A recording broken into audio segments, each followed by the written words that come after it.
Leo hii hapa tuko sisi ni siku kubwa sana kwetu. Wavuvi kutoka maeneo ya Kiwayu, Mkokoni pamoja na Kiunga wana kila sababu ya kutabasamu baada ya kukabidhiwa maboti ya kisasa kama njia mojawapo ya kuimarisha shughuli zao za uvuvi, ikiwa kama njia mojawapo ya kuimarisha uchumi samawati. Hii ni jambo muhimu kwa wakazi wa Kiwayu, kwa wakazi wa Kiunga na wale wengine ambao watapata mashini hizi. Ni siku kubwa hii kwao na jambo ambalo tunataka tuwashukuru sana. Nimetoka Kiunga kuja hapa kwa manufaa ya kwamba NRT na mashirika mengine wameleta mashini hapa, mashini 15 za kusaidia kutoka Kiwayu mpaka Ishakani. Kwa hivyo leo tumekuja hapa niaba ya BMU ya Ishakani, Kiunga, Mambore, Rubu ili kuja kupokea hizo mashini. Tuseme hawa mashirika zimefanya kazi vizuri, zimetusaidia kwa mambo mengi. Sasa hii tulikuwa na gear exchange, wametusaidia kutupatia jarife, mashini, kisha wametupatia scholarship ambayo inasaidia watoto karibu 24. Na jamii yetu kwa ujumla leo iko na furaha kubwa sana. Mradi mwingine ambao kwamba umeweza kuja kufadhiliwa hapa Kiwayu ni outboard engine, mashini ambazo kwamba zimeweza kufadhiliwa katika jamii ya Kiunga kwa ujumla, ambao kwamba leo tumejumuika pamoja na ndugu zetu wa Kiunga, wa Mkokoni, wa Ishakani, wa Kiwayu cha ndani.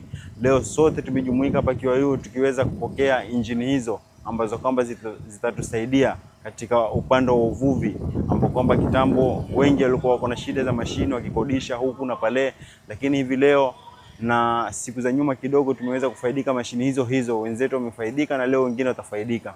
Na kitu kingine ambacho kwamba jamii pia wanafurahia ni kwamba kuna boti ambayo kwamba ni ya NRT ambayo kwamba leo pia imekuja inataka kulaunchiwa, itaweza kusaidia Kiunga Conservancy kwa ujumla.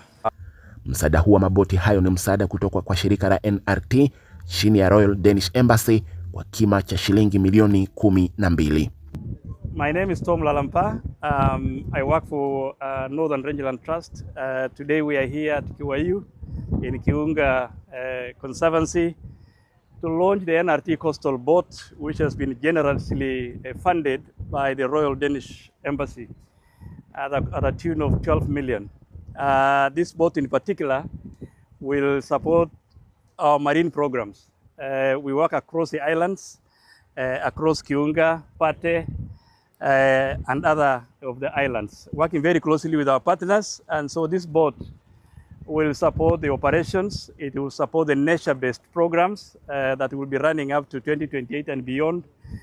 And in terms of operational efficiency, it's also going to help. Washikadau wamepongeza hatua hiyo na kutoa shukrani zao za dhati kwa Royal Danish Embassy kwa mkono wao wa tahania waliouonyesha. Leo ikiwa ni tarehe 21 mwezi wa 5, tuna furaha sana kujumuika katika kisiwa hiki cha Kiwayu pamoja na wadhamini wetu, wafadhili wetu ambao ni NRT na Danida. Amekuwa na sherehe kubwa sana hapa. Vile vile tumeweza kushuhudia wavuvi wetu wakisaidiwa na mashine za kuendesha boti takriban 15, na mashine hizo zitaweza kuwasaidia wavuvi wetu kuweza kwenda katika zile bahari kuu kufanya uvuvi wao na kuwezesha hii bahari changa na sehemu za ufuoni kuzipatia muda wale samaki kuweza kukua, ili kuwe na ile uhai na sustainability ya maisha ya baharini. Ujio huu ameutaja kama hatua kubwa ya kuimarisha harakati za kupeleka mavuno yao sokoni kutokana na maboti haya kutumia injini tofauti na yale waliokuwa wakitumia hapo awali, ambapo harakati za kufikisha mazao yao sokoni yalileta utata kutokana mavuno yao kuharibika kabla ya kufika sokoni. Na hiyo mashini itawasaidia wao kwenda bahari ya mbali kuvua, kwa sababu zamani alikuwa wakitumia mashua ile ya vitambara na alikuwa wakivua wakipata mazao mazuri, lakini akifika bandarini mazao yote yameoza kwa sababu ni distance ndefu.